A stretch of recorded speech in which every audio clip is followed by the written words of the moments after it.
Yo, kembali lagi sama gue Papa Trader. Jadi kemarin bursa Amerika itu ditutup merah cukup dalam, kira-kira hampir 2%-an. Dow Jones-nya turun 2,8%, Nasdaq-nya turun 2,55%. Jadi gimana caranya kita menanggapi isu ini minggu depan?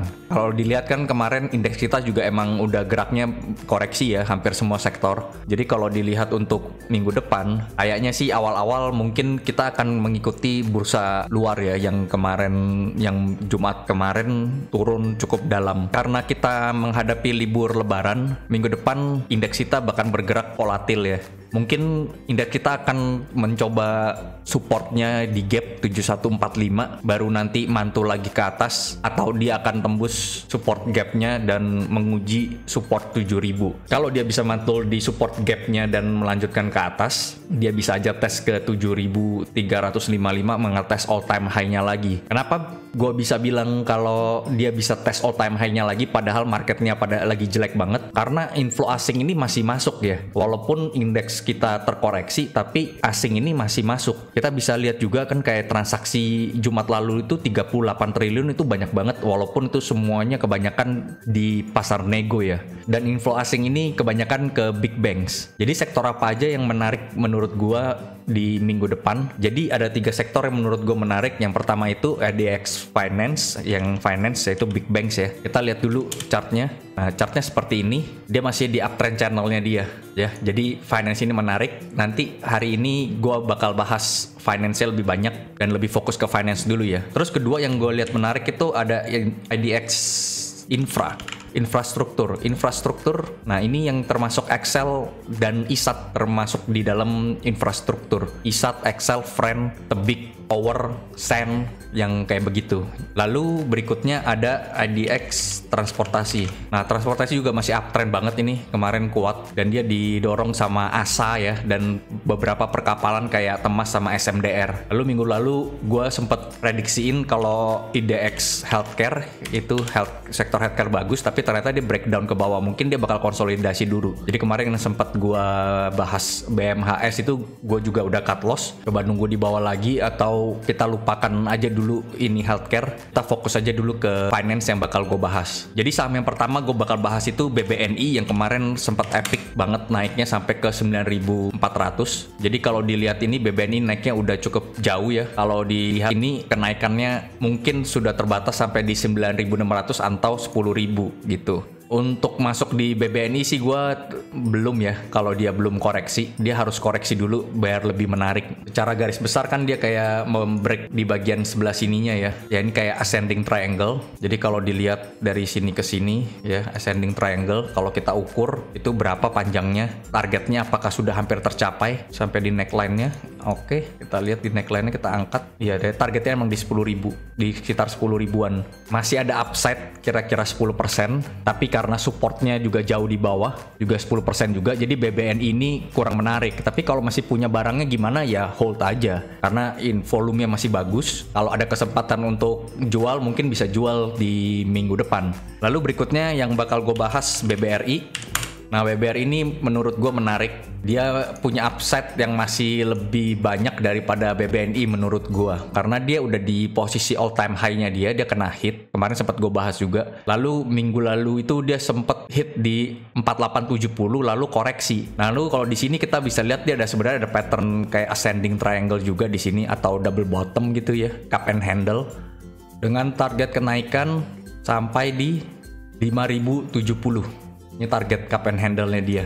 Apakah bakal hit ke targetnya? Kita nggak mungkin tahu. Tapi kita kalau lihat dari pattern yang terbentuk, dia kebentur di all time high dia, lalu dia koreksi test neckline kemarin di sini di 4730. Kalau kita lihat sekarang posisi dia di 4750, kita lihat upside-nya kalau ke atas itu ada berapa persen? 7%, dan downside-nya juga sampai di sini ada 4%, ya risk and reward-nya masih menarik. Jadi karena inflow asingnya masih banyak juga ke big banks, kita bisa koleksi BBRI di support neckline-nya 4730 sampai 4530. Kita batasi resiko kalau dia turun di bawah 4.500 lah, kita buang dulu aja kalau emang itu terjadi. Lalu berikutnya BMRI. Nah ini yang menurut gue lebih menarik lagi. Inflow asing juga masuk ke sini juga, jadi rata di 4 big banks ya, termasuk BCA juga. BMRI ini kalau kita lihat dari target neckline dia, cup and handle di sini atau ascending triangle di sini, kita hitung targetnya itu masih jauh. 12.000 muluk-muluk, maybe yes, maybe no.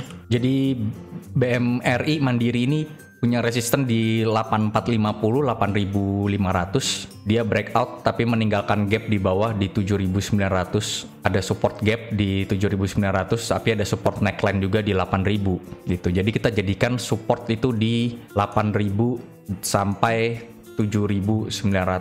Support keduanya ada di 7550, resistennya di 8450 sampai 8500. Tapi ini kalau breakout, misalnya nih minggu depan dia membuat penan lalu breakout, kita bisa ukur targetnya itu masih lebih jauh daripada itu, dari breakout.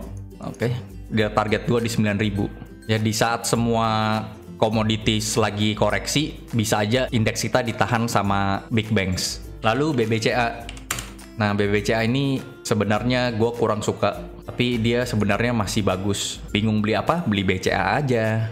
Dia masih di uptrend channelnya begini ya. Jadi BBCA itu 7.600 buy, 8.000 sell. Kalau trading 8.200 resistance-nya. Sini juga ada resistance 8.000. Lalu yang terakhir BBTN. Ini bukan big banks, tapi kalau dilihat juga menarik. Kalau misalnya dia bisa membuat pattern ascending triangle atau cup and handle di sini, ya di sini aja dulu kita hitungnya sampai sini. Nih kayak gini ascending triangle, ini menarik. Jauh targetnya. Kalau dia tembus resistennya bisa di 2400. Pernah dia di 2400? Pernah. Berarti bukan hal yang tidak mungkin untuk dia bisa hit ke sini lagi targetnya. Oke, BBTN supportnya di mana? Supportnya masih di bawah nih, jauh. 1600 support pas low-nya dia ya. Resistance di 1840 sampai 1860. Lihat volumenya besar. Lalu di sini ada selling. Ya di bagian sini kan emang supply area resistance ya. Jadi kalau orang take profit dari 1600 ke 1800 kan kira-kira emang ada 10%-an.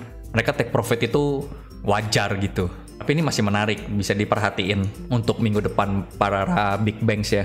Indeks bakal volatil, lihat regionalnya seperti itu, dibanting-banting juga. Tapi asing masih masuk ke IHSG cukup banyak, khususnya di big banks minggu lalu. Jadi coba fokus ke big banks. Untuk commodity mungkin istirahat dulu, koreksi dulu. Selalu sedia cash supaya bisa pindah saham dengan lincah, gesit gitu. Jadi ngikutin apa yang lagi ikut naik daripada ngikutin yang lagi pada turun. Oke, segini aja video untuk hari ini.